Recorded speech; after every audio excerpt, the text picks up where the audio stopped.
Student welcome. आज हम अध्ययन करेंगे class 9th lesson 9 the bond of love अर्थात प्रेम का बंधन। अगर लेसन की स्टोरी एक बार हिंदी में समझ में आ जाए तो उस लेसन के प्रश्नोत्तर याद करना और उस लेसन के ऑब्जेक्टिव प्रश्न के उत्तर देना बहुत आसान हो जाता है।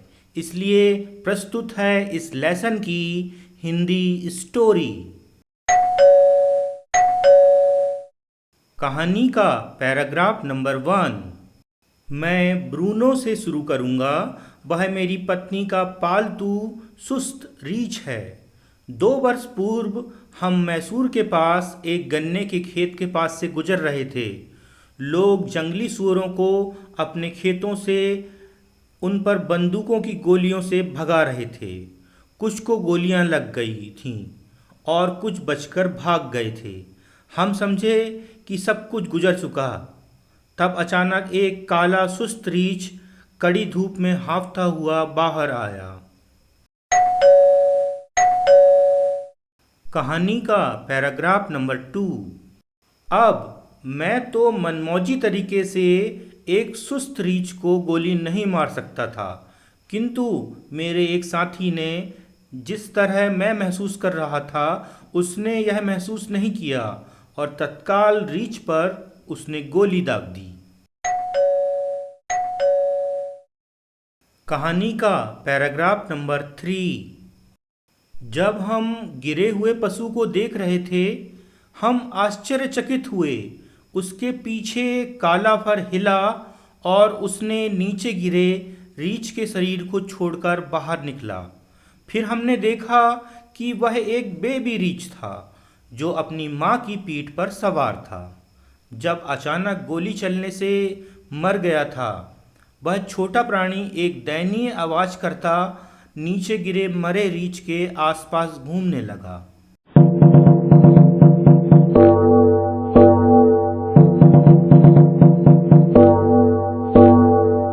कहानी का पैराग्राफ नंबर 4। मैं उसे पकड़ने के लिए दौड़ा। वह गन्ने के खेत में तेजी से घुस गया। उसके पीछे मेरे साथियों के साथ मैं आखिरकार पकड़ने में सफल हुआ।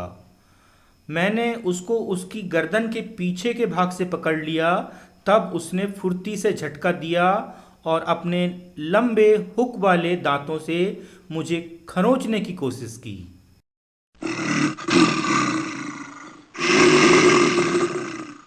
कहानी का पैराग्राफ नंबर 5। हम कुछ बोरियां लाए थे। उनमें से एक में हमने उसे डाल दिया तथा बेंगलोर पहुंचने पर मैंने उसे अपनी पत्नी को उचित ढंग से भेंट किया। वह प्रसन्न हो गई। उसने तुरंत ही उसके गले में एक रंगीन रिबन बांध दिया तथा जब उसे मालूम हुआ कि रीछ का बच्चा एक लड़का था, तब उसका नाम ब्रूनो रख दिया। कहानी का पैराग्राफ नंबर 6। ब्रूनो ने बॉटल से दूध पीना शुरू कर दिया। यह तो पहला कदम था।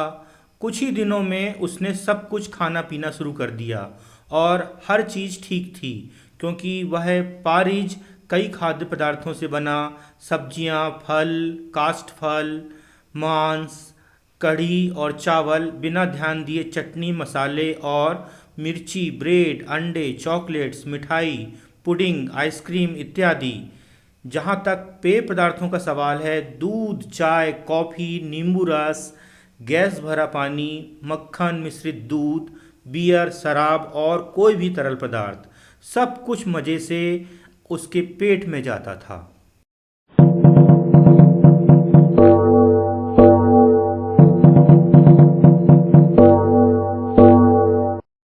कहानी का पैराग्राफ नंबर 7। वह रीछ हमारे दोनों अल्सेशियन कुत्तों से और हमारे बंगले के किराएदारों के बच्चों से शीघ्र ही हिल मिल गया। उसकी युवावस्था में उसे खुला छोड़ दिया जाता था और वह अपना समय खेलों में, हमारे किचन में दौड़ने और हमारे बिस्तरों में सोने में समय बिताने लगा।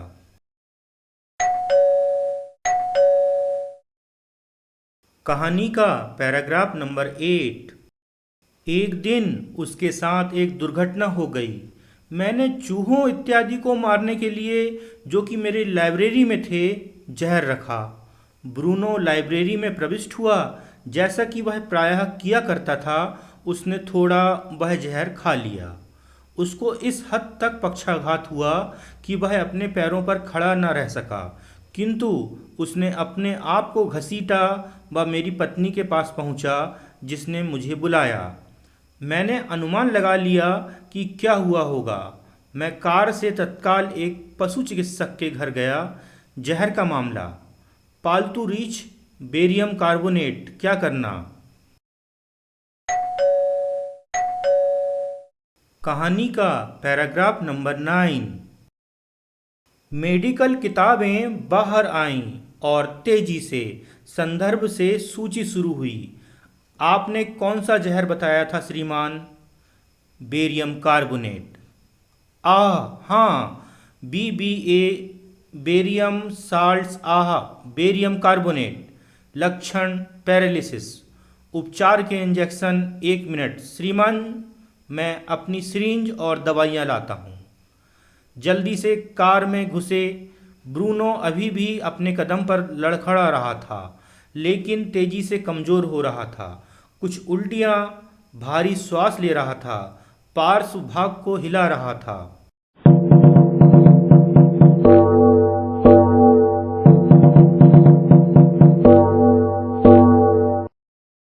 कहानी का पैराग्राफ नंबर 10। संभालो उसे, सब जन मिलकर। इंजेक्शन की बड़ी सुई अंदर जाती है। ब्रूनो चिल्लाता है। 10 सीसी की एंटीडोट उसके शरीर में बिना एक भी बूंद व्यर्थ हुए जाती है। 10 मिनट बाद स्थिति वैसी की वैसी रहती है। दूसरी 10 सीसी इंजेक्ट की जाती है। 10 मिनट बाद कम खर्राटों से श्वास चलती है। ब्रूनो अपनी बाँह और टांग को हिलाता है, यद्यपि वह अभी भी खड़ा नहीं हो सकता है। 30 मिनट बाद ब्रूनो खड़ा हो जाता है और खूब खाना खाता है। वह हमारी ओर घृणापूर्ण रूप से देखता है, मानो कहना चाहता है कि मेरे समान बड़े रीछ के आगे बेरियम कार्बोनेट क्या कर सकता है। ब्रूनो अभी भी खा रहा है। कहानी का पैराग्राफ नंबर 11। अगली बार उसने 1 गैलन पुराना इंजन ऑयल पाया, जिसे मैं स्टुडबेकर कार के टैंक से निकालकर दीमकों की दीवार में डालकर उन्हें नष्ट करने को रखा था। वह तत्परता से उसे पूरा पी गया, किंतु उसको कोई दुष्प्रभाव नहीं हुआ।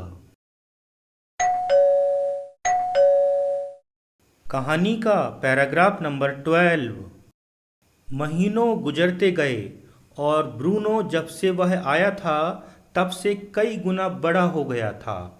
उसने अल्सेशियन से ऊंचाई में बराबरी कर ली, या उनसे भी बड़ा हो गया था, किंतु वह उतना ही मीठा, उतना ही शैतानी करने वाला और उतना ही क्रीड़ावान था, और वह हम सबका प्यारा बन गया था। और सबसे ज़्यादा मेरी पत्नी को प्यार करता था। वह पत्नी को भी वह प्यारा था। मेरी पत्नी ने उसका नाम ब्रूनो की बजाय बाबा रख दिया, जिसका मतलब एक लड़का, और वह थोड़ी तिकड़में भी कर सकता था। उससे कहो बाबा कुश्ती या बाबा बॉक्स, वह जोरदार ढंग से जो भी सामने आता भिड़ जाता और उसे लड़खड़ा देता। उसको एक लकड़ी दो और कहो बाबा बंदूक थामो, और वह लकड़ी तुम्हारी तरफ तान देता। उसको पूछो बाबा बेबी कहाँ है, वह तत्काल एक लकड़ी के तने का एक टुकड़ा, जिसे उसने अपने चारे के बिस्तर में छिपा रखा था, लाता और उसे बड़े दुलार से झुलाता। किंतु किराएदारों के बच्चों के कारण बेचारे ब्रूनो या बाबा को अधिकांश समय चेन से बांधना पड़ता था।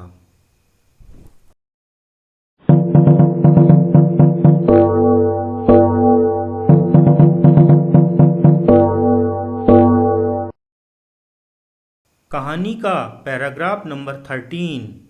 फिर मेरे बेटे ने मेरी पत्नी को सलाह दी और मित्रों ने भी सलाह दी कि बाबा को मैसूर के चिड़ियाघर को दे दिया जाए।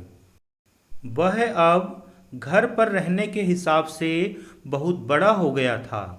सलाह देने के कुछ सप्ताहों में उसने स्वीकार किया। जल्दी से और इसके पहले कि उसका मन बदले, एक पत्र जू के क्यूरेटर को भेजा गया। क्या वह एक पालतू रीछ को अपने संग्रह में लेना चाहेंगे? उन्होंने उत्तर दिया, हाँ। जू ने एक लॉरी में पिंजरा भेजा 87 मील की दूरी पर और बाबा को पैक कर दिया गया। कहानी का पैराग्राफ नंबर 14। हम उसकी गैर हाजिरी से बहुत मायूस थे, किंतु एक तरह से हमने मुक्त अनुभव किया। मेरी पत्नी सांत्वनादायक नहीं थी, वह रोती और झुंझलाती रही। फिर उसने चिड़ियाघर के क्यूरेटर को कई खत लिखे। बाबा कैसा है? उत्तर आए, ठीक है, पर खींच रहा है, वह खाना नहीं खा रहा है। कहानी का पैराग्राफ नंबर 15। इसके बाद मित्र जो मैसूर जाते थे, उनसे निवेदन किया जाता था कि वे जू जाएं और देखें कि बाबा कैसा है। उन्होंने रिपोर्ट दी कि वह ठीक है, पर बहुत दुबला हो गया है। चिड़ियाघर के कीपर्स ने कहा कि वह दुखी है। 3 माह तक मैंने पत्नी को मैसूर जाने से रोका रहा। फिर एक दिन वह बोली, मुझे बाबा से मिलना है। या तो तुम मुझे कार से वहाँ ले जाओ या मैं बस या ट्रेन से खुद जाऊँ। तो मुझे उसे वहाँ कार से ले जाना पड़ा।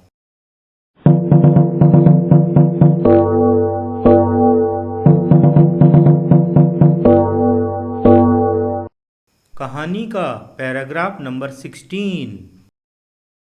मित्रों ने अनुमान लगाया कि रीछ उन्हें पहचान नहीं पाएगा। मैंने भी ऐसा ही सोचा था, किंतु अभी वह कुछ गज की दूरी पर ही थी कि बाबा ने उसे देखा और उसे पहचान लिया। वह प्रसन्नता से चीखने लगा। मेरी पत्नी दौड़कर उसके पास गई और उसे सलाखों से उसे थपथपाया और वह अपने सिर के बल प्रसन्नता से लेट गया। कहानी का पैराग्राफ नंबर 17। 3 घंटे तक वह पिंजरे को छोड़ने के लिए तैयार नहीं थी। उसने उसे चाय, लेमोनेड, केक, आइसक्रीम और क्या नहीं दिया। फिर बंद होने का समय आया और हमें जाना था। मेरी पत्नी बुरी तरह से रोई। बाबा भी बुरी तरह रोया। यहाँ तक कि कठोर क्यूरेटर व कीपर्स ने भी दुख अनुभव किया। जहाँ तक मेरा सवाल था, मैंने अपने आप को समझा लिया था, क्योंकि मैं जानता था कि आगे क्या होने वाला है। कहानी का पैराग्राफ नंबर 18। ओह श्रीमान, कृपया, उसने क्यूरेटर से कहा, क्या मैं अपने बाबा को वापस ले सकती हूँ? हिचकते हुए उसने उत्तर दिया, मैडम, अब वह चिड़ियाघर का है और अब शासकीय संपत्ति है। मैं शासकीय संपत्ति नहीं दे सकता, किंतु यदि मेरे अधिकारी सुपरिटेंडेंट यदि सहमत होते हैं तो मैं इसे वापस दे सकता हूँ।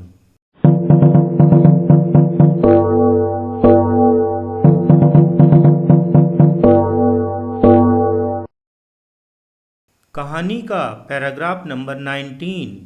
फिर हमारी वापसी यात्रा शुरू हुई और सुपरिटेंडेंट के बंगले पर हम गए। अश्रुपूर्ण प्रार्थना की गई। बाबा और मैं एक दूसरे के लिए तरस रहे हैं। मेहरबानी करके उसे हमें वापस दे दीजिए। वे एक दयालु हृदय व्यक्ति थे।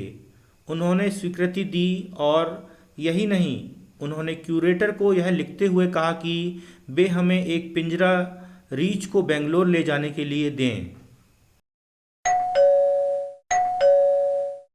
कहानी का पैराग्राफ नंबर 20। हम सुप्रिटेंडेंट के पत्र का अस्त्र लेकर वापस मैसूर गए।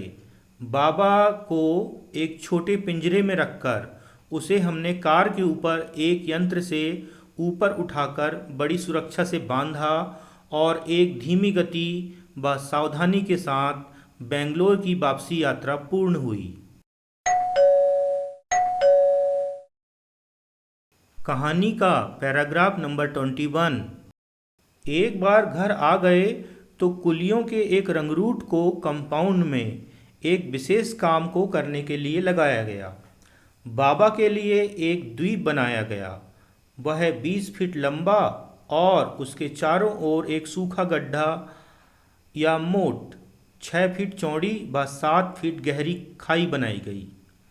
एक लकड़ी का बक्सा जिसमें पहले मुर्गा मुर्गी रहते थे लाया गया और टापू पर बाबा के रात में सोने के लिए रखा गया। उसमें चारा भरा गया ताकि बाबा उसमें रात को सो सके और उसकी बेबी गांठदार पेड़ के तने का टुकड़ा और उसकी बंदूक बांस का डंडा, दोनों चीज़ें जो उसके लिए भावनात्मक रूप से सुरक्षित रखी गई थी जब से वह जू गया था, फिर से उसके खेलने के लिए रखी गई।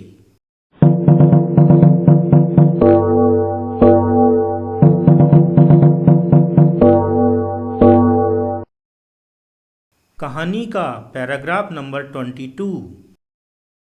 कुछ ही दिनों में कुलियों ने पिंजरे को उठाकर द्वीप में रखा व बाबा को मुक्त कर दिया। वह बहुत खुश हुआ। अपने पिछले पैरों पर खड़े होकर उसने अपनी बंदूक को सीधा उठाया और अपने बेबी को झुलाया। मेरी पत्नी एक कुर्सी पर बैठकर घंटों गुजारती उसे अपनी गोद में बैठाती। अब वह 15 माह का हो गया था और काफ़ी भारी भी हो गया था। कहानी का पैराग्राफ नंबर 23। मेरी पत्नी किस तरह द्वीप पर जाती है और वापस आती है, यह बड़ा मज़ेदार है। मैंने एक रस्सा एक आम के वृक्ष की लटकती शाखा पर एक गांठ के द्वारा बांधा। वह उस पर झूलकर किक मारकर 6 फुट गहरी गैप को, जो आसपास के गैप की गहराई होती है, से उसको पार कर जाती है। यही तरीका वापसी में काम आता है। किंतु कोई अब कह सकता है कि एक आलसी रीछ में प्रेम की कोई भावना नहीं होती, कोई याददाश्त नहीं होती और कोई व्यक्तिगत गुण नहीं होते।